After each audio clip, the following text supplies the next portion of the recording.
Aksis Bank vətəndaşın evinin əşyalarını əsassız səbəbdən zəbt edib.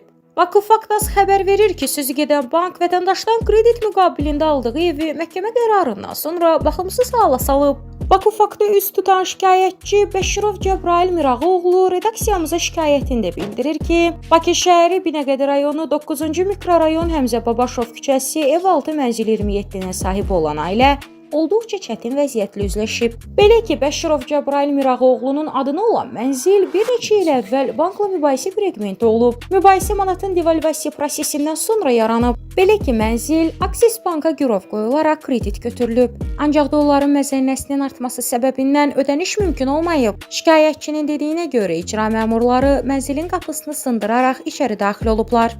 Mənzildəki bütün əşyalar müsadirə edilib. Əşyaların xüsusi ambara aparıldığı bildirilsə də siyahı tutulmayıb və aktlaşdırma aparılmayıb. Bundan sonra bank mübahisə fraqmenti olan mənzili təmir edərək 3-cü şəxsə satıb. Ancaq mənzil sahibi məsələni məhkəmədə mübahisələndirib və nəticədə qalib gəlib. Bu dəfə isə evdə yaşayan şəxslərlə bağlı problem ortaya çıxıb.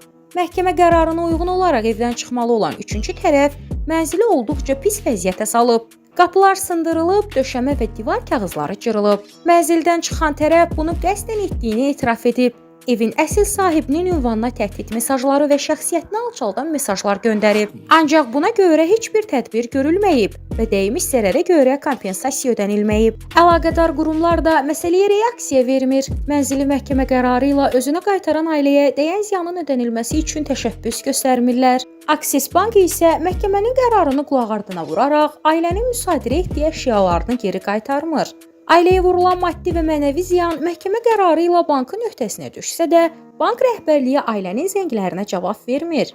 Ümid edirik ki, əlaqədar dövlət qurumları vətəndaşa dəyən ziyanın təmin edilməsi üçün bütün mümkün qanuni tədbirləri görəcəklər.